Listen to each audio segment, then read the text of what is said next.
just to be able to get out and be part of and inside of Heinz Hall and be exposed to one of the greatest symphonies in the world is such an amazing benefit to the musicians that I teach.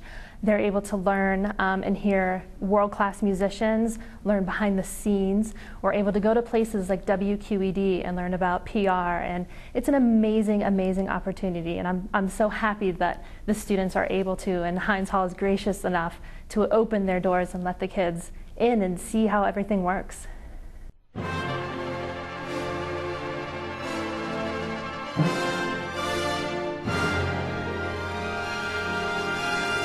Welcome to the Sound of Movement, the 2010-2011 EQT Student Side-by-Side Concert.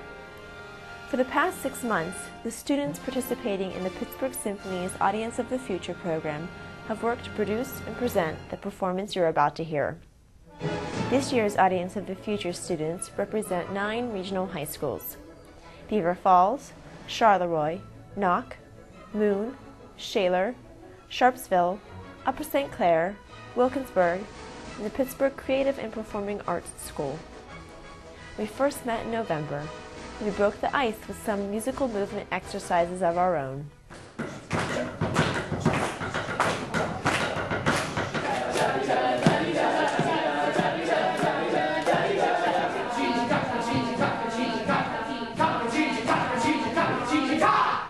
Next, we divided into 4 areas of concentration: repertoire, promotions, operations, and video production.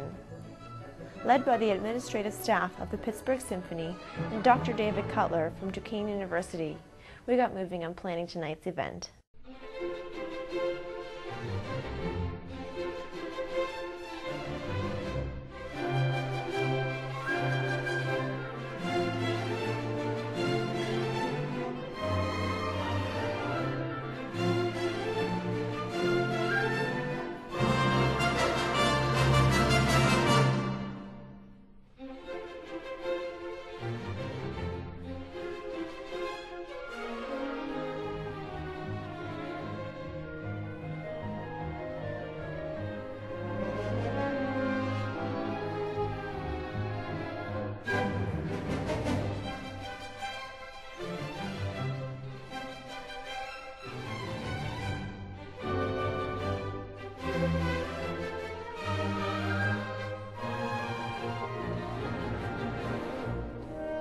As the months progressed, we interviewed musicians and administrative staff to learn more about the inner workings of a symphony orchestra. We discovered that even though they may have worked in Heinz Hall for years, they are still moved by the music. It's interesting because I'm a music lover of all kinds. If you look at my iPod, you might be a little bit surprised at some of the things that are on it. All music is relevant as long as somebody is listening to it and enjoying it, and there are definitely still people enjoying classical music. This Sunday we have a sold-out concert. If somebody is not attuned to classical music and then experiences it for the first time, I think it probably takes more than one exposure, but hearing it live is so much different and so much better. I believe that in a live musical performance that we're uniting a composer, a performer, or a group of performers, and the audience. And I feel like I'm affected more by classical music than I am by listening to things that I hear on the radio. The more that you understand the history of music, how it has been developed, what are the components of music and elements of music, then it helps you, to inspire you to develop whatever kind of music that you are interested in. Even though technology and the use of harmony and all of these things have changed dramatically over the years, the basic human emotions have not. And there's something so basic about the way that we react to music that I believe it's timeless. While most people only see what happens on the stage, we had the opportunity to see what happens behind the scenes, where a lot of hard work goes into making the final product. We listened to rehearsals and we talked to the staff about the many different responsibilities they have. We found that no matter what role people may play, music is what brought them here in the first place. I played the viola starting at 8 years old, all the way up through my sophomore year of college. I was a guitarist. Yep. Still am. My mother forced me to take piano lessons, and I hated it because I would be playing, they wanted me to play Mozart and Beethoven, and I wanted to play the Rolling Stones and Pink Floyd. And so I quit. And now I really wish I hadn't, because I would give anything to sit at a piano and be able to play Mozart now. So as much as I hate to admit this, my mother was right. My mom was always yelling from the kitchen. I was practicing, she was making dinner, I'd miss a note and she'd yell, F sharp!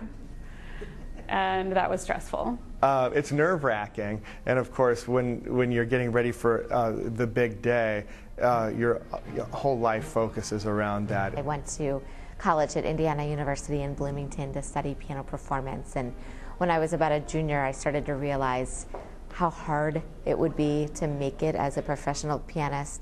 When I went out to play the final round when I got the job here, it's one of those crazy things in time. It's like that movie, the audition, and I do not remember anything that happened. I remember walking out on the stage, and I remember going back and putting my instrument away, and what actually happened on the stage, I have no recollection. Just like the people we learned from, we've enjoyed playing our part to make tonight's music happen. We hope that you are inspired and moved by what you hear. We know we will be. The performances are why I do what I do. Attending a concert and knowing that you played a small part and getting those folks on stage and, you know, thrilling those audiences. I do attend performances for fun, and I also attend performances to sit out there and renew subscriptions at the table. I love going to the concerts. It still makes me feel like I'm a part of, being with the music. Since I'm not playing that much anymore, you kind of miss it a lot, so I like going to the concerts. Reminds me of like this is the reason why I do what I do.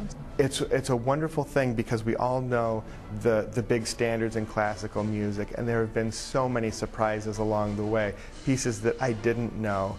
It is simply an amazing experience to hear music that even music you might be familiar with, you might have heard it in a movie, or you come and listen to it live, and it's just takes you to another world.